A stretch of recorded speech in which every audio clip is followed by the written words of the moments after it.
Choices, chances, and consequences. The decisions that you make or don't make, they're going to affect your future.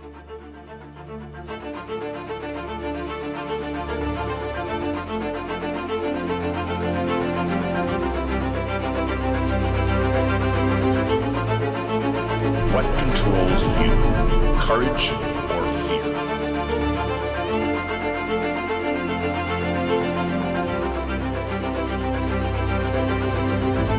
I believe I know what I can get this.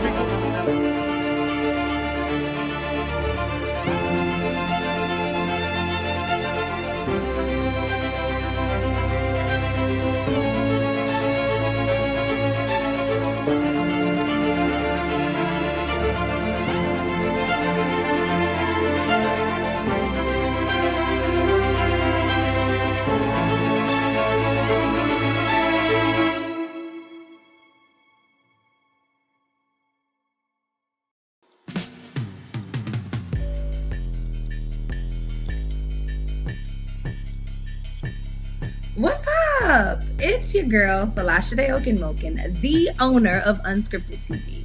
And I'm just here to let you know that we have a new show. And it's called Redefining Now, where we discuss redefining moments from the past, coming up in the future, while talking to some game-changing movers and shakers making history right now.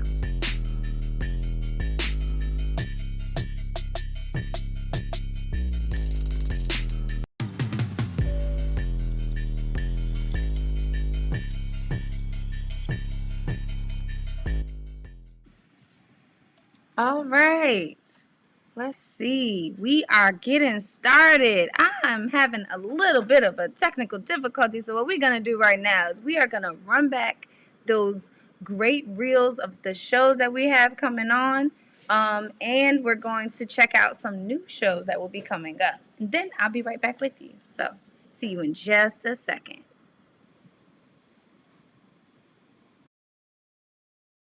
Choices, chances, and consequences.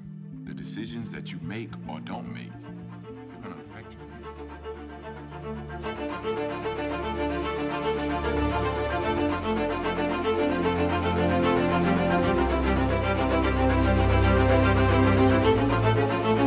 What controls you, courage or fear?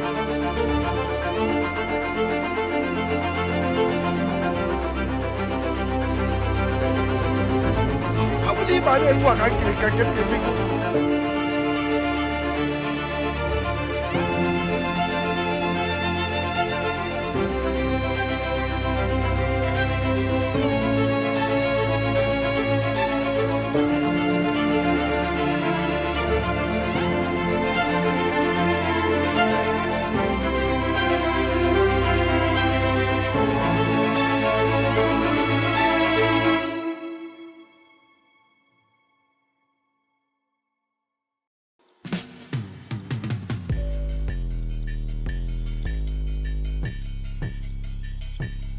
What's up? It's your girl, Falashade Okenmoken, the owner of Unscripted TV. And I'm just here to let you know that we have a new show. And it's called Redefining Now, where we discuss redefining moments from the past, coming up in the future, while talking to some game-changing movers and shakers making history right now.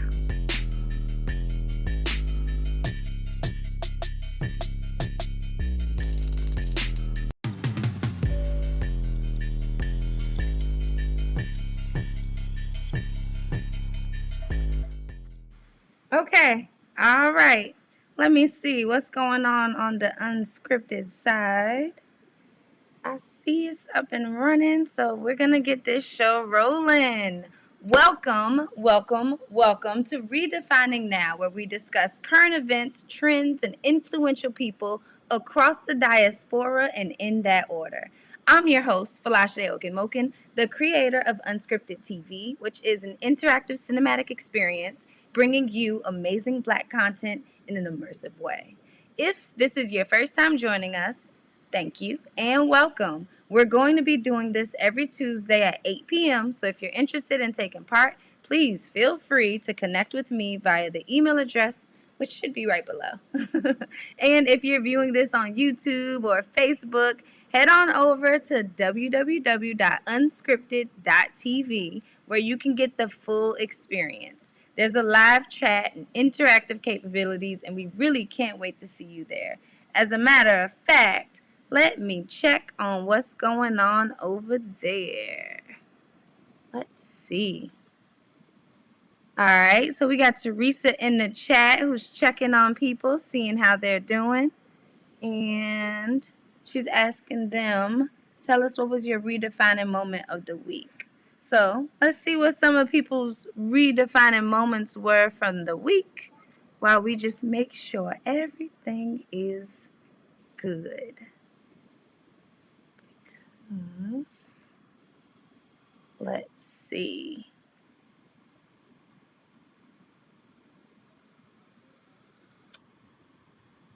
All right, there we go. Now we're up and running. Okie dokie. Thank y'all for bearing with me. That's what happens when you're doing live shows. You just have crazy things happen and you have to have your eyes all over the place, but we're good. And we're up on Unscripted and we're up on YouTube and Facebook, so we really appreciate you all for joining us today. But coming up on this show, let's talk about it. Today's show is bound to give you a run for your money. We'll be discussing the 100-year anniversary of the Tulsa Massacre with the native Tulsan author that's recently been spreading more knowledge of this two-day event with his book, From Burning to Blueprint. We will also speak with Emmy-nominated filmmaker Antonia about her documentary on missing people and her nonprofit that gives hands-on experience to middle and high school, actually to high school students. And on top of all that, we're going to showcase a few new shows coming to Unscripted and highlight a few partnerships that are in the works. Now, let's get to it. All right. So before we really dig in, I want to take this time to thank you all for coming to check out Unscripted and Redefining Now as we grow. We're currently extremely proud of our learning curve and growth, and this month we really plan to kick things up quite a notch. There is no better time to have a Black-owned and operated network, and we want to make sure that people know that the world deserves to see the work of these amazing creatives that we're working with. And in the next few weeks, we'll be sharing some big news and looking forward to bringing you all along on the journey. So please share the word of Redefining Now and Unscripted with your friends and your family so we can continue on this path. But right now, we want to share a few important partnerships that we have coming up. So the first one is we are proud to announce a partnership with the Competitive by Nature, which is a group of A&T grads that wanted to bring pop-up fitness to DC and are now curating events that mix health, nutrition, and entertainment all into one. On Juneteenth, they're going to have a music festival with 2 DJs, Future Band DC, on a Black-owned farm in the DMV area to bring the historical presence of Juneteenth, agriculture, and being with our ancestors' dreams all in one place. We'll be there with our setup, and we will also be getting the redefining story of this event, the owner of the farm, and what's next. Check out more about this event and make sure you get your tickets. Here we go. We are competitive by nature. My name is Randall. I'm Jamil. Eugene. We're out here today because we decided about 6 weeks ago to do a Juneteenth festival. Okay. All right. The overwhelming support led us to put out a little thank you to the people. So we told folks, hey, if you get your pre-sale ticket by today, which is Monday, or by Sunday at midnight, on Monday morning, we'll send you an email. So this is customer appreciation. We did not expect to have this many pre-sales sold leading up to our Juneteenth event. So we just want to give back. We think of ourselves as like multipliers. Like the people gave us something, now we're going to multiply and give it right back. So we're here for a family appreciation day. And Juneteenth, why is it important to me? Why is it important to us? We're celebrating the freedom of our people. Straight to the point. Yeah. Listen, if you haven't got your ticket already, make sure you get it. It's gonna be a crazy vibe. Your ticket gets you a t-shirt, gets you a fish plate, give vibations. We got Future Band DC, live music. It's gonna be a celebration, man. So get your ticket, stop playing games. We ain't playing with you. Boy, this World Cup is killing me. Hey, thank you, man.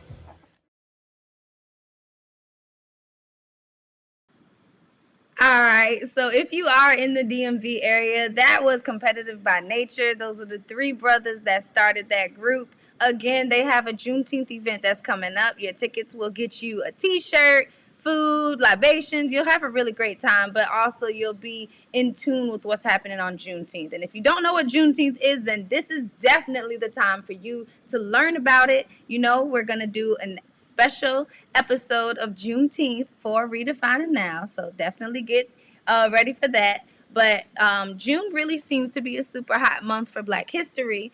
And from the Tulsa Race Massacre, which was really the downfall of that Black Wall Street, which we're definitely going to talk about, to Juneteenth, and of course, to Black Music Month.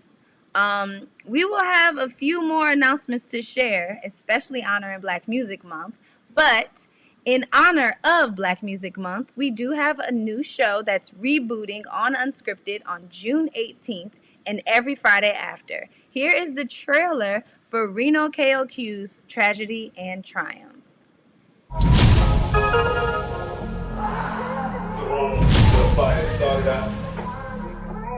know I ain't crazy.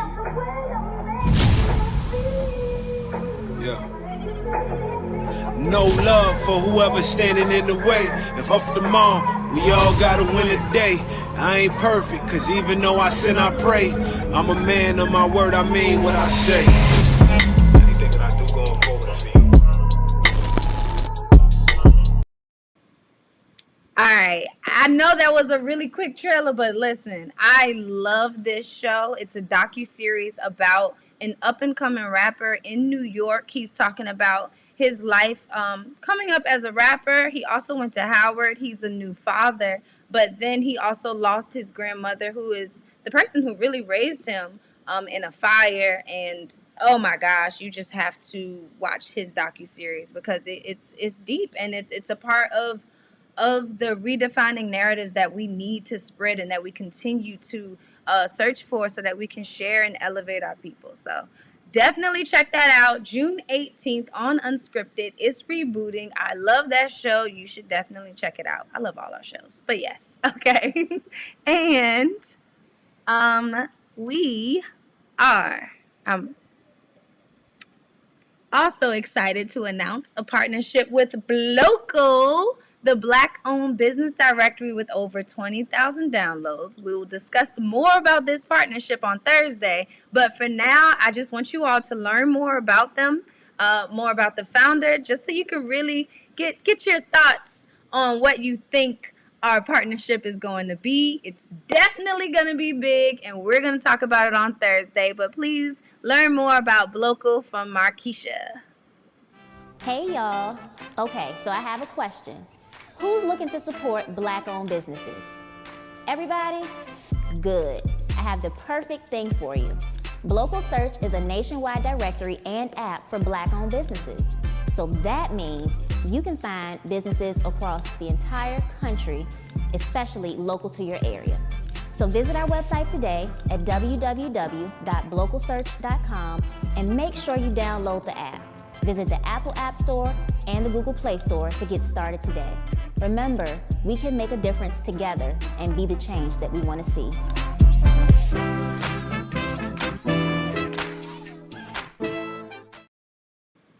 All right. I love Blocal. I'm excited about that. Of course, I hope your brain is trying to figure out what we're doing, because we're definitely doing something that's going to be big, and we're excited. But now that we've given you a little taste of some things that are coming up, it's really time for us to get into some redefining moments.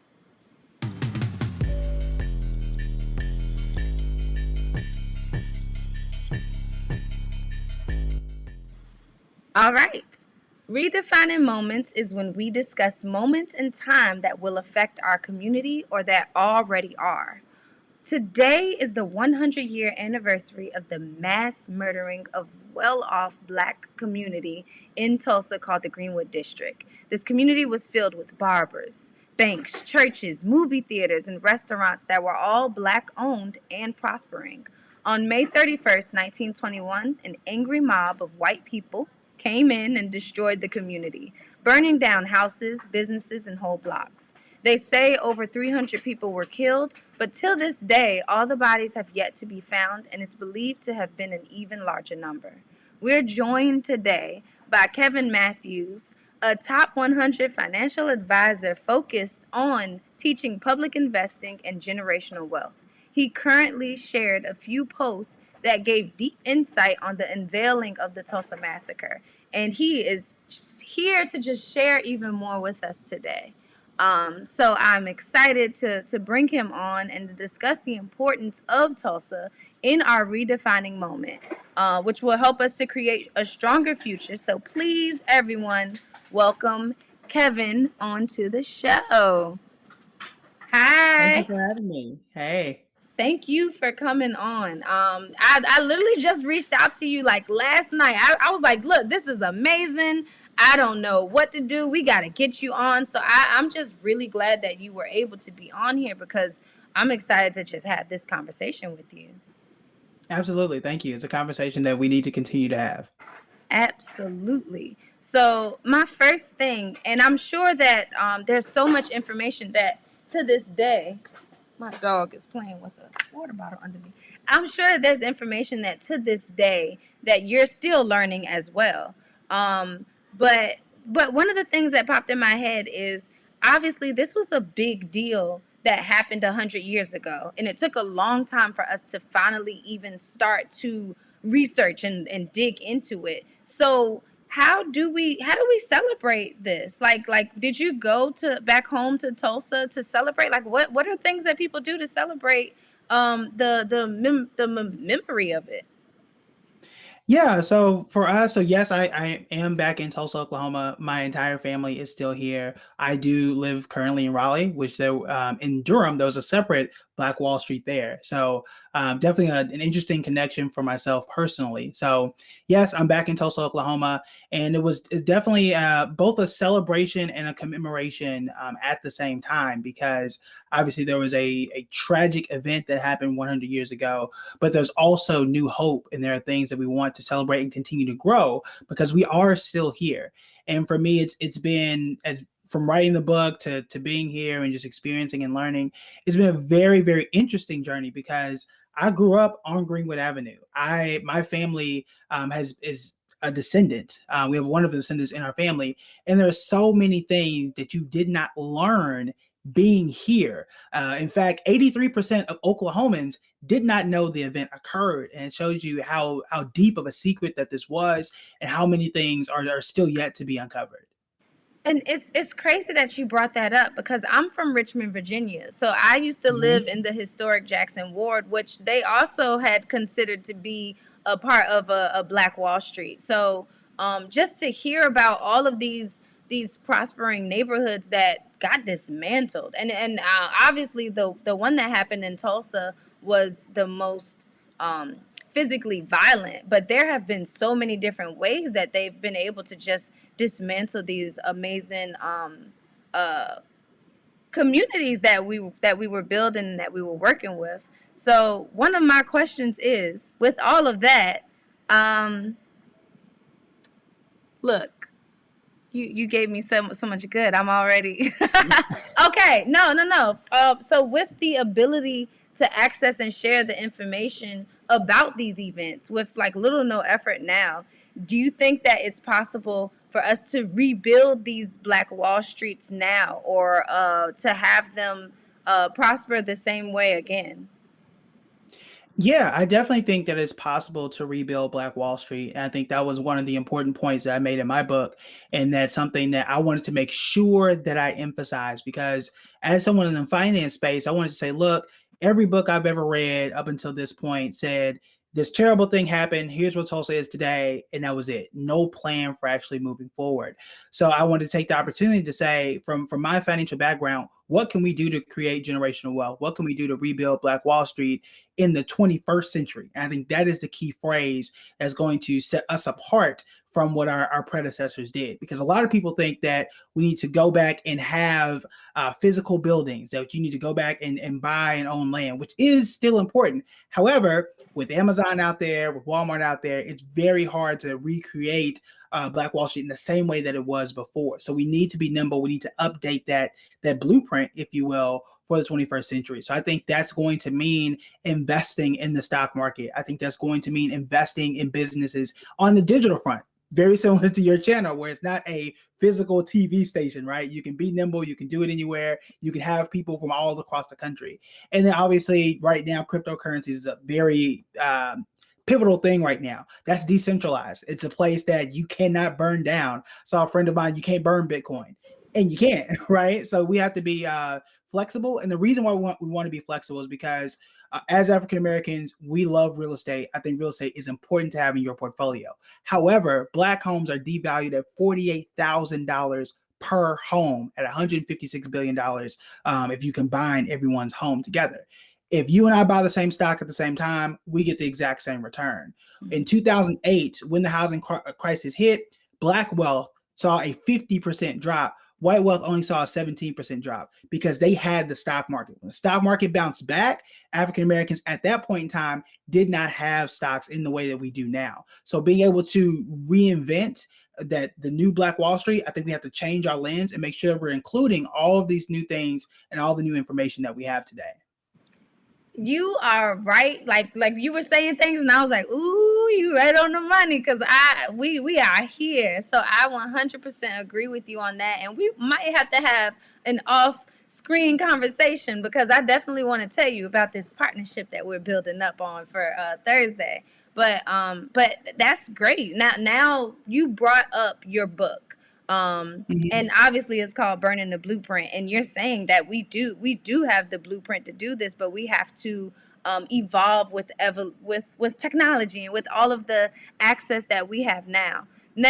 I definitely want to make sure that we dig more into your book, but my first question that is coming to mind before you do that is, what was the redefining moment that happened that actually made you decide that you needed to write this book? Man, that's a really good question. I think for me, it was right around the murder of George Floyd. And when we were all in lockdown, we're all watching this tape over and over and over again. And we kept seeing these companies put out statements about how much they cared about Black life and what they wanted to do for the Black economy. And then you saw Netflix, I think they committed $100 million to put into Black banks. So at that point, I said, well, if Netflix can do that, how important is that? What can it do for the Black economy?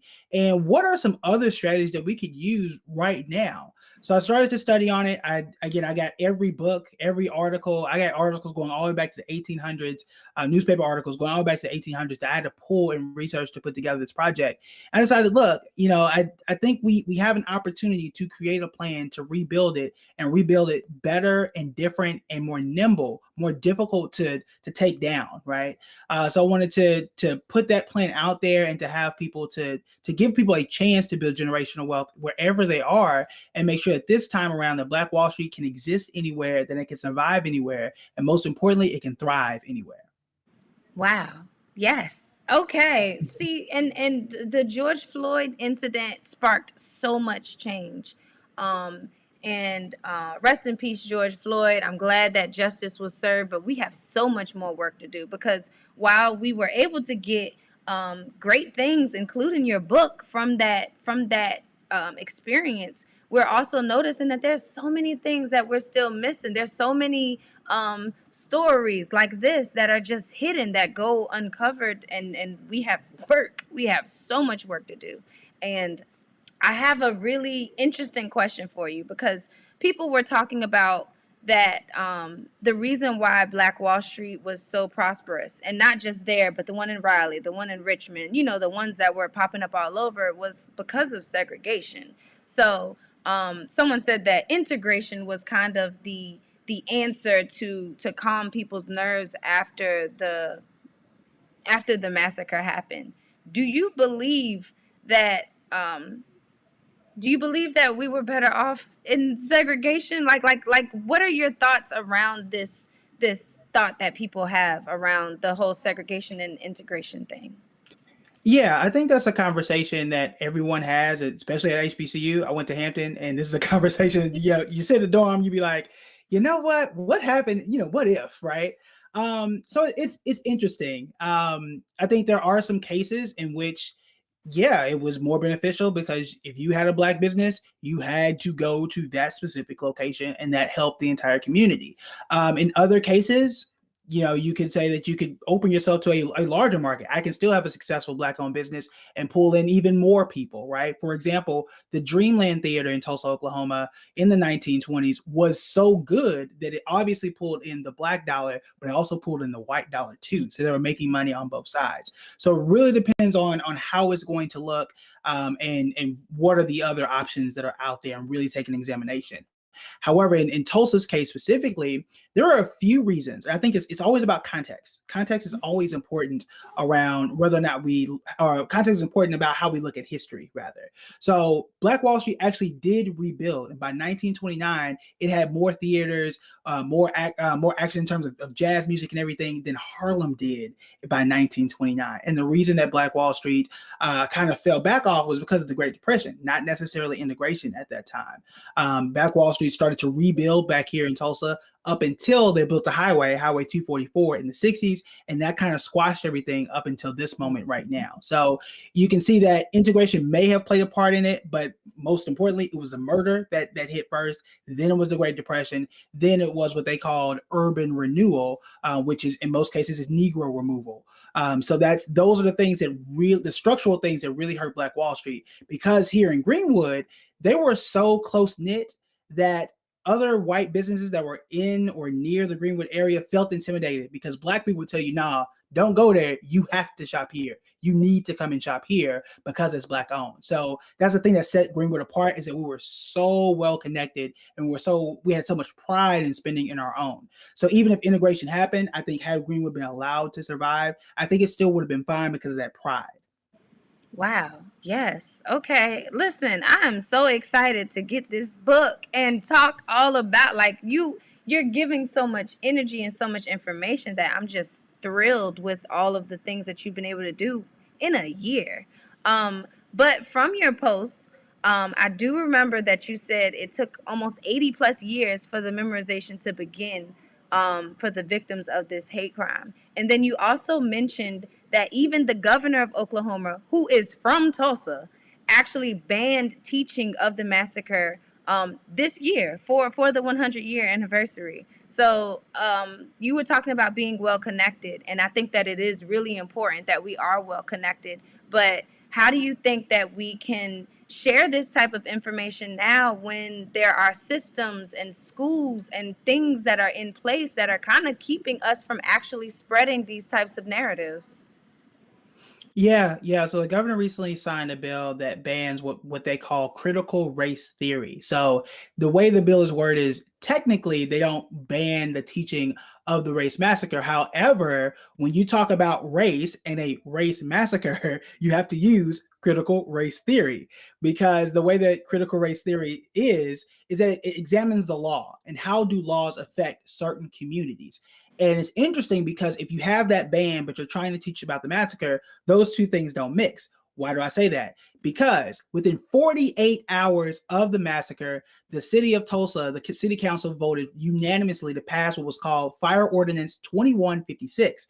That effectively made it entirely too expensive for African Americans to rebuild. And it was a fire code that said you need to build from these very expensive materials, and that is just a part that everybody has to abide by, except that you're the only part of town that needs to rebuild, because you're the only part of town that's been burned and bombed and absolutely destroyed. So that's the part of it. If you take that part of it out, it makes it seem like, oh, it's just a crazy mob. This one thing happened and that, never happened again. When in actuality, you had that plus laws, plus policies to ensure that Greenwood would not be able to rebuild. So the way to get around this, the way I think that we can get around this is what I call strategic spending. And what that means is the businesses that we spend our money with need to use their money behind our causes. So for example, if I'm going to Nike and I say, look, I spend X amount at Nike, black men, black women, we spend X amount at Nike. Guess what? Nike, you need to put your billions of dollars in a black owned bank because we are your consumer base. And the next time a law passes like this, you need to send your lobbyists that we know you have because you send lobbyists everywhere. You need to make sure that you are speaking up on our behalf at the Capitol because they're going to listen to money.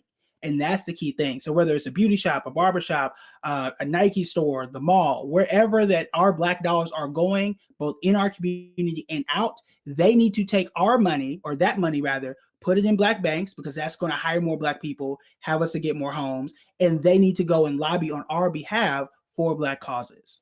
Yes, that is literally the depiction of put your money where your mouth is. And Absolutely. I've never heard it explained that way. I 100% agree that is a great way to do it.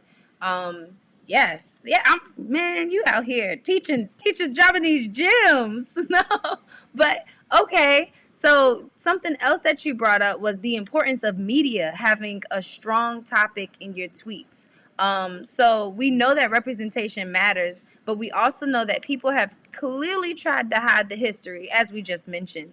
But we have shows like Watchmen and Lovecraft Country, where we were able to bring light to this event, where it wasn't just preaching to the choir, but like you said, like you had mentioned with the theater, that white people watch these shows as well. So sometimes we have it where we're learning about things that we already know or that we're the only ones that will learn about. But now we have it where we have it on wide screens where people are able to actually get access to it and actually be able to dig in and figure that out. So how do you see media playing a role in the discovery and advancement of more of our history? And why do you think that those two shows were so important with making sure that people were starting to bubble up and know more about this event? Yeah, I think those two shows were critically important because one, they were very, very well done, especially for Lovecraft Country, down to the details. I think being able to be upfront with people about what happened, to be historically accurate to some degree, both for fictional shows, but to be accurate to a degree, I think is also important. But the exposure is important too. And I think the reason why those shows stood out is because so many people didn't know, and to give people I guess a depiction of how big of a degree that was. So I've already mentioned that 83% of Oklahomans didn't know.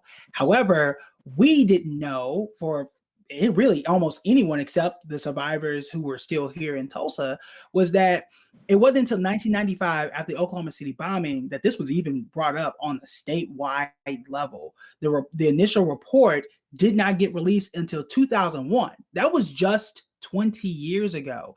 And the 300 bodies, perhaps even more, we didn't start digging and looking for those mass graves until 2019. So a lot of us are still learning and still figuring this out. And I think that's one of the reasons why it's still so captivating 100 years later, because a lot of people, like, it was 100 years ago, it's not a big deal, why are we focusing on this right now? Is because a lot of us are just learning. There are people, like, I didn't realize that I had survivors and descendants in my family until about a year ago. That is how tragic this was and how deep of a secret. There are newspaper articles and court documents that are literally ripped from the record that are still missing from 100 years about what exactly happened. And that shows you the degree of the cover up. It's not, black man says there's a cover up and we don't really know. No, you can go to the records and see that there are literal holes torn out of certain articles that cannot be found. Wow. This is absolutely crazy. And I'm glad that you took the time to dig in, but it just, it sucks because that means that there's so much history that's still missing, and that there's so much digging that we have to go through just to get the right answers. But I am glad that you did take the time to do as much work as you have, and that there's probably still more that you're figuring out. So I know that there's more that we can learn. So, like, Can you give us a few reasons why people should pick up your book and read From Burning the Blueprint? Absolutely. So, from Burning the Blueprint, you have to go pick up this book because it's one of the more unique books out there. And I'll grab one of them here. So, the reason why the book is important. So, number one, when you go and you Google any book, almost any book about the Tulsa Race Massacre, you will notice that there's pictures of fire, there's pictures of people laying on the ground, pictures of violence. That doesn't really inspire hope. I wanted to make sure that the book design and everything that I spoke into my book told an accurate account of the history, but gave hope for the future, to give a plan for the future. And this is one of the only books that does that. So, From Burning the Blueprint tells you about exactly what happened in Tulsa. I also talk about how white supremacy has moved, and it wasn't just Tulsa. It goes all the way back to Wilmington, 1898, and other towns as well. And then most importantly, I tell you about a wealth plan that you can create to begin creating generational wealth to pass on to others so we can rebuild Black Wall Street one town at a time.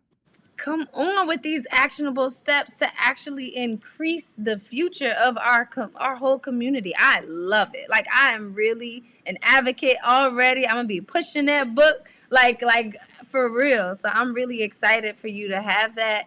And I definitely want you to tell people how to find you, how to reach you, and just how to keep this communication going, because you are a wealth of a resource of information and knowledge, not just from the historical events of Tulsa, but with finance. And you went to Hampton, I went to Howard, HU, HBCU pride. We gonna keep it family. No, We'll keep it there. But I just want to make sure that people can really find you and reach you and learn even more about you. So please drop that too. Yeah, I appreciate it. You can find me on all things social media at Building Bread. You can find me also at my website at buildingbread.com. All right, hold on. Last question. Because I was like, Building Bread. I love this name. And obviously, I know it got to do with the bread stacks. Well, how'd you come with that name? So the interesting thing is I started my company 11 years ago. I was a sophomore, I think a rising sophomore going to my junior year at Hampton University. I founded my company at Du Bois Hall, room 210. So it was a name I came up with college. I wanted people to learn how to build money, to build wealth. And we just came up with Building Bread. So it's a company that has survived 11 years since I feel like I was a kid at that point in time, and I was. And it's a testament to being consistent and sticking with something. So we're able to write 2 best-selling books, top 100 most influential financial advisor, been all over the place due to the company I started at an HBCU.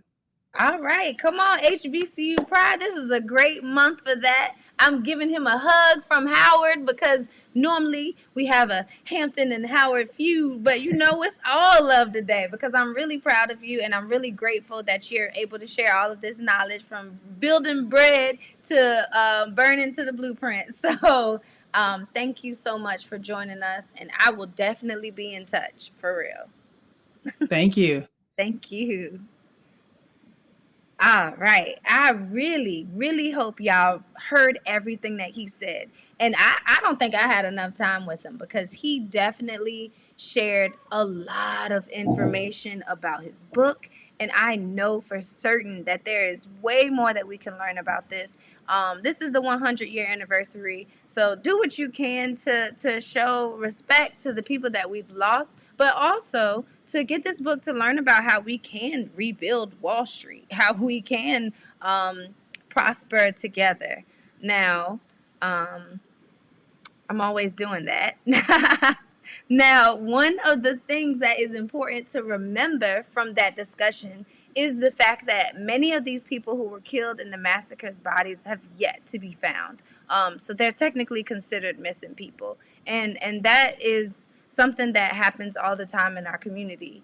On May 25th, it was Missing People Day. And unfortunately, this is, again, a regular occurrence in our community. And when it comes to when ours go missing, we don't often have the same amount of coverage or help to retrieve our loved ones. Today, we will be talking with an Emmy-nominated filmmaker about why she decided to make a documentary that's helping to find missing Black women, and why they remain missing for so long and what we can do to help fight it. So, let's learn about Antonia. She is, hold on, y'all. I'm trying to find. All right. She is an Emmy nominated producer from Oakland, California, and she loves telling stories through visual media and dismantling the stereotypical roles of the Black community through representation. Her current production is a documentary about missing Black women in America, and I would love for you to please check out this segment from her documentary.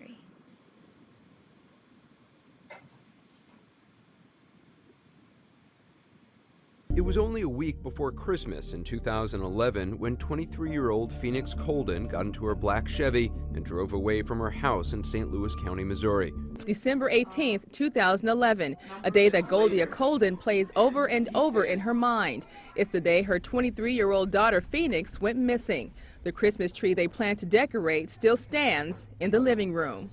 The Lord has not finished with my daughter.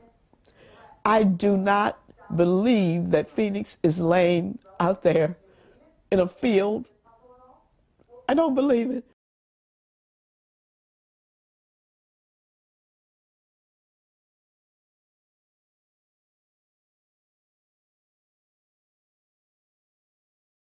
Phoenix is a special person. I felt that when she was a baby. She just had this wise look in her eyes. But the story of Phoenix is important because Phoenix is my life. It's important to me. In another sense, it's to tell other mothers whose children go missing to never give up. Never give up. Never refer to your child in the past tense until you know that to be a fact. Never accept what somebody else says has happened to your child until you know, and I know, that Phoenix is, not was, she is. And she is a child of God. That's why she's important. She's a child of God. They say time heals all wounds. I don't agree. Every wound leaves a scar. All right.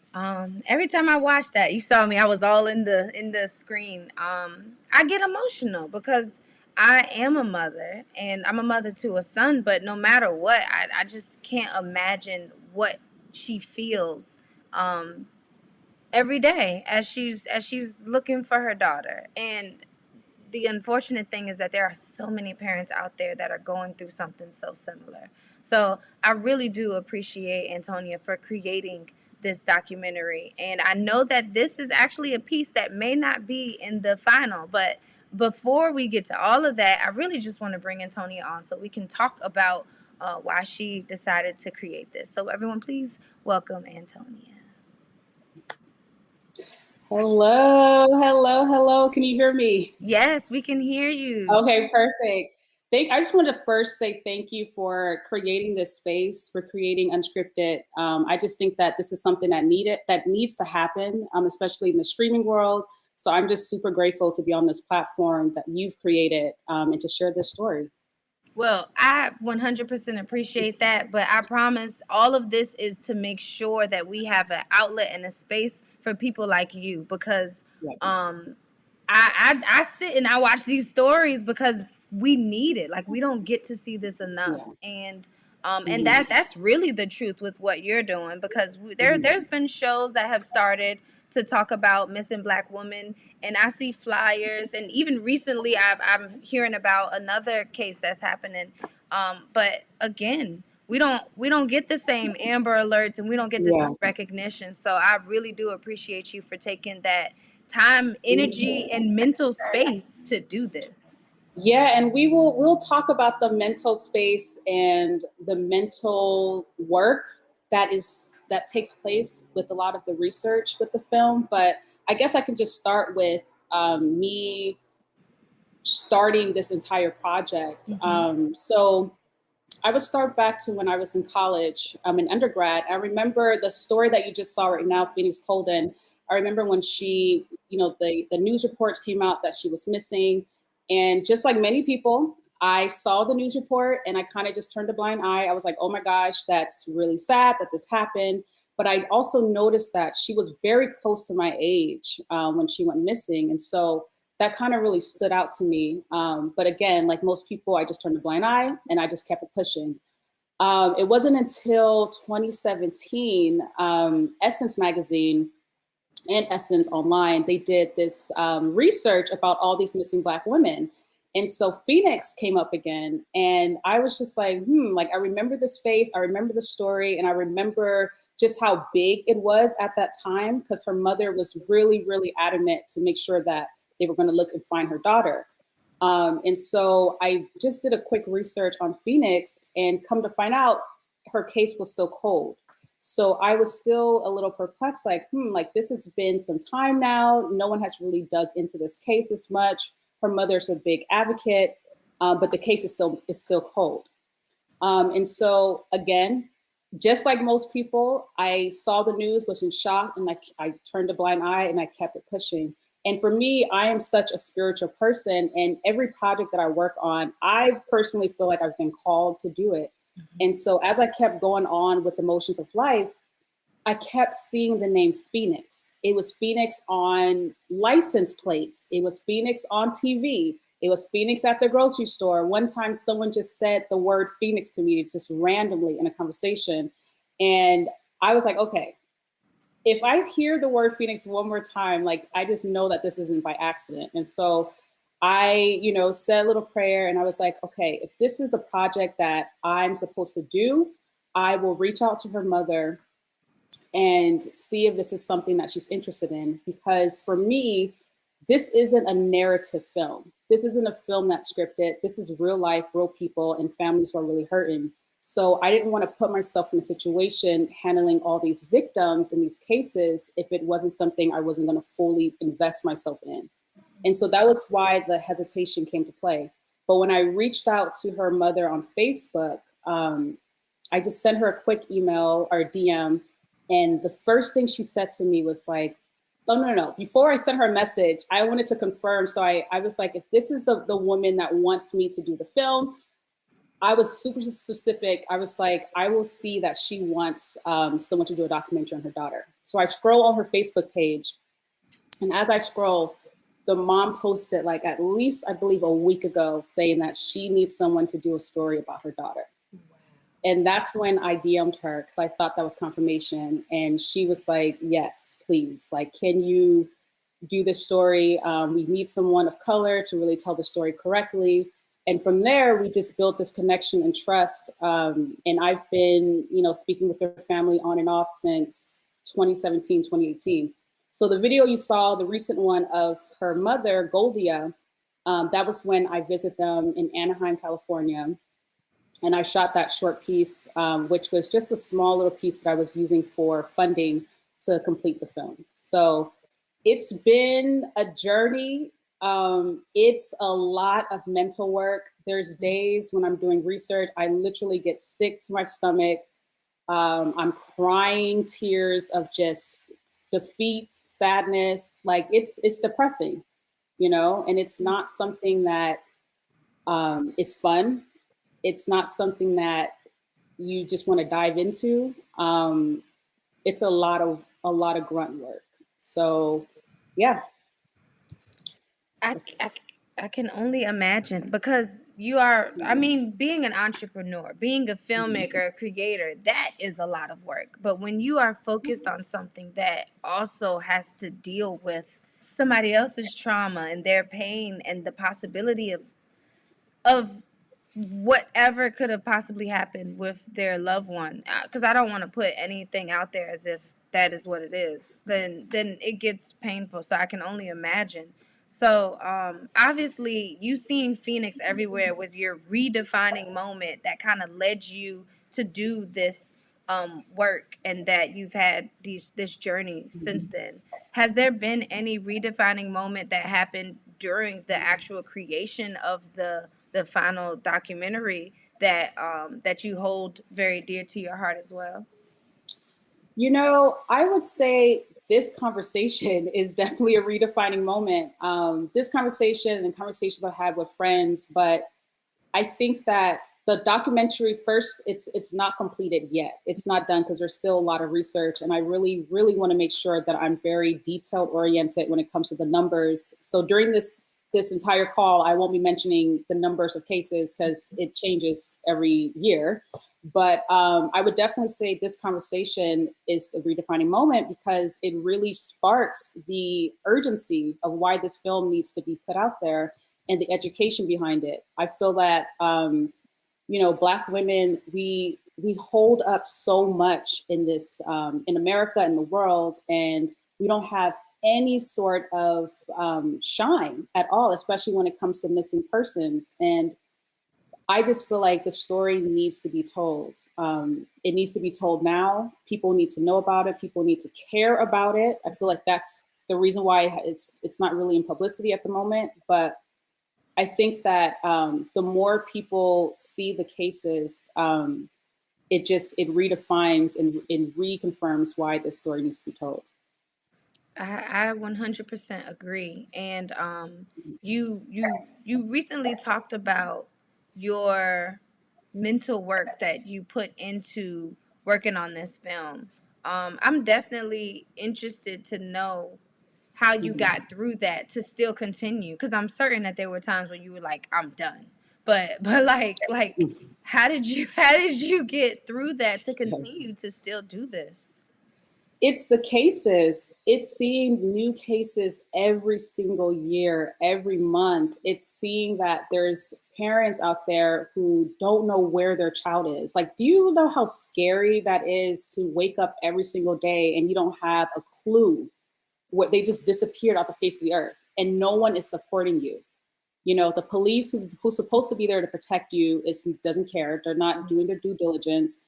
And you have family members who are kind of like, well, I mean, you might as well just go on with your day-to-day life. Like, I don't know if this person's coming back. So I think that, you know, for me, going back just means seeing that these cases are happening all the time. As far as me having space for like my mental health, I definitely try to take breaks. I connect with other organizations who are doing the same work, and we discuss the issues that are happening.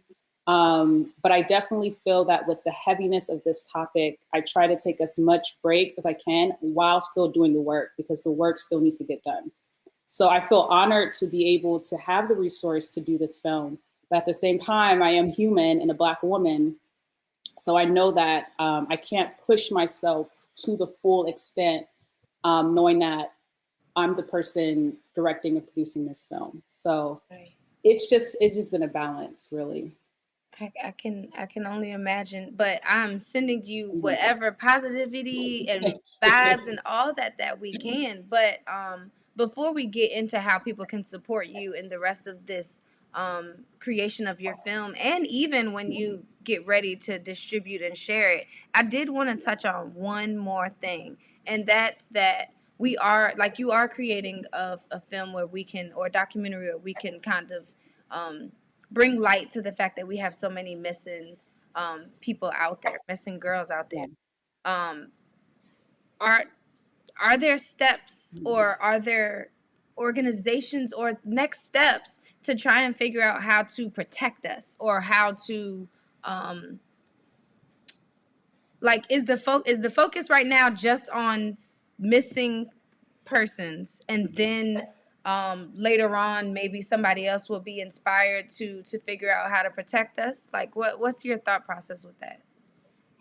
Yeah, I mean, just I guess like the creative process for the film, and kind of what I'm hoping to aim, like the ultimate goal is just to bring awareness of all of these cases that are going unsolved, and to really question the judicial system of America, and seeing their lack of response with these cases. I also want to highlight in the film, the protectingness of Black women, but at the same time, what I found as I'm doing the research is that a lot of these cases, some of these women aren't just being kidnapped by a white van. a lot of this could be family related kidnappings, relationships, so like domestic kidnapping with your partner. It could be human trafficking. So there's a lot of different things that it's really hard to pinpoint how can you be safe in this case. It's more so of questioning what is your surroundings, like who are you surrounded with that can put you in potential danger. So if you are an adolescent person or a young girl and you're in a situation, let's say in a parking garage at night, like you want to make sure you have your pepper spray, your taser, whatever the case may be. But if you're in a situation where, let's say, which I read before, like there was a single mother, she had some issues with the baby daddy, and he kidnapped her, and we don't know where she's at. I mean, he killed her, and it just was a lot. So it's hard to kind of pinpoint your safety, but the ultimate goal is to really just question our system, like what's going on. Like you all failed us, you know? And so I kind of want to just point the mic back at them and kind of figure out what's their answer to this. Wow. Yeah, I feel you. I still see pictures of Relisha Rudd all over the place, and then just recently, I'm hearing about the young girl that's missing from the rapper from Dipset. You know, like there's Yeah. so many things that come up, and of course they pique your interest because you're like, oh, but like you said, so many times people turn their blind eye, and I'm just really glad that you're pushing this so that we can continue to have these types of stories. Or conversations, because that's honestly what needs to happen. So my final question is, while you're doing your research and while you're finishing this documentary, how can we support you? Yeah.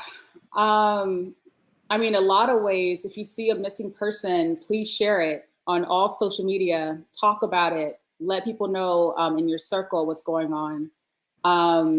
And yeah, I mean, please protect yourself when you're going out.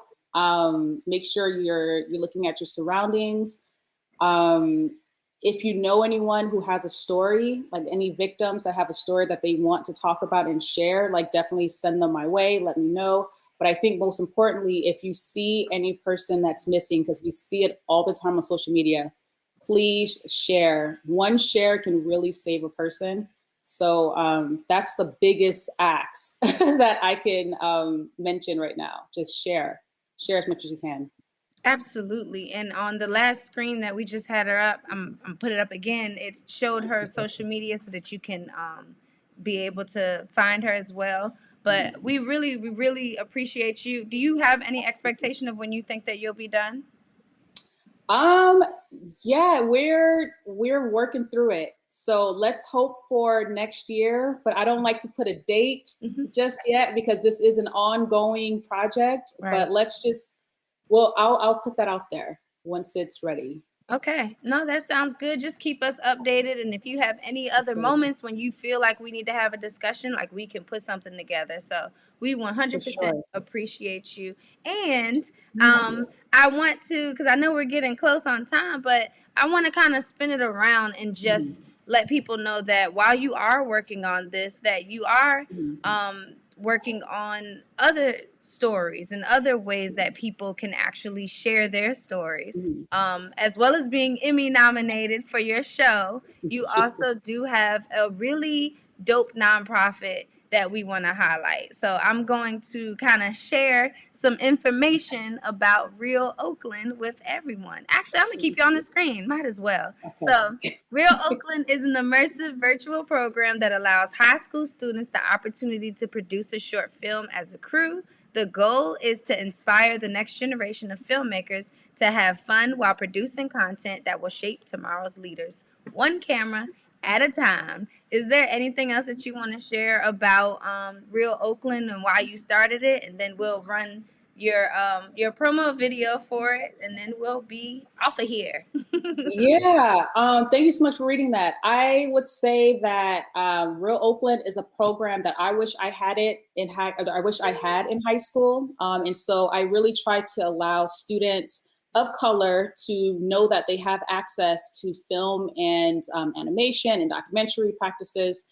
And so I started this program in 2016, right at my alma mater high school, Lionel Wilson in Oakland. And I did it because, again, it was just a calling. I was in grad school, driving home after doing one of the guest speaks at my high school.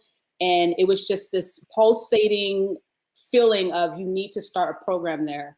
And I was just like, how am I going to do a program when I'm still learning all the basics of filmmaking? And so went home, sent an email to the school's after school coordinator, and they literally told me that we were just talking about an after school film program. And so, I went ahead and did it, and the rest was history. So right now, we have 8 to 10 students who work on films. We have, by the end of this year, we'll have close to 15 to 20 schools that we're serving in the Bay Area. We're growing, so happy. But they just create films, documentary, animation, and narrative. We partner with Bay Area organizations where they can highlight those restaurants or art galleries, etc. So it's just been really exciting for them. And last thing, we take them on field trips as well. So like to Pixar, Warehouse Studios, which they do a lot of work for Aisha Curry and some other companies in the Bay as well. See, I wish I had that too. I mean, I did go to a specialty high school for communications, but we ain't go on field trips like that. So. Next time I'm coming to real Oakland, okay? Exactly. But no, that's great. I'm really proud of you, and I'm glad you have that balance where you have this growing amazing after school program amidst while you're working on something that's really, really strong. So I appreciate you. I definitely want people to check out more about Real Oakland. So I'm gonna run your promo now. But I thank you for being on the show. And thank you for having me. Absolutely. And I'm gonna make sure that we continue to share any narratives or any stories that we find or any information that we know about any other missing persons with you. So thank you. Thank you so much. Thank you. All right. So I am going to run this amazing promo for Real Oakland. And afterwards, I will see you all later. Here we go. Oh, wrong thing.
Like they said, if you're interested in joining, follow them on Instagram at Real, REEL, Oakland.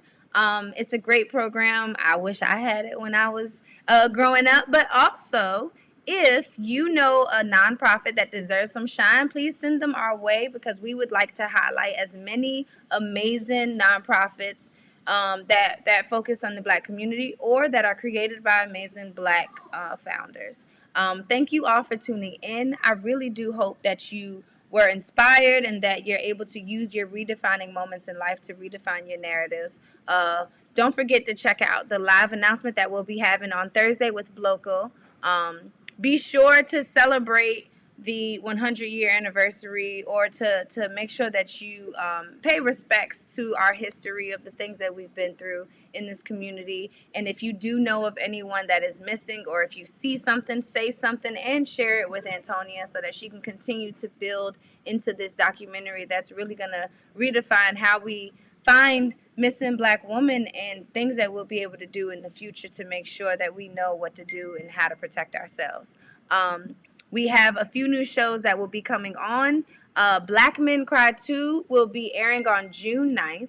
So you can catch that on Unscripted TV. And then you can also catch the reboot of Tragedy and Triumph on June 18th. And then again, join us on Juneteenth for the celebration on 6/19, the one with Competitive by Nature, which will be in person in the DMV area. So get your tickets for that. But also check out what we'll be having some programming on Unscripted here. So we see you, we thank you, and we hope that you have a redefining day and some great experiences along the way. Have a good one, guys. Bye.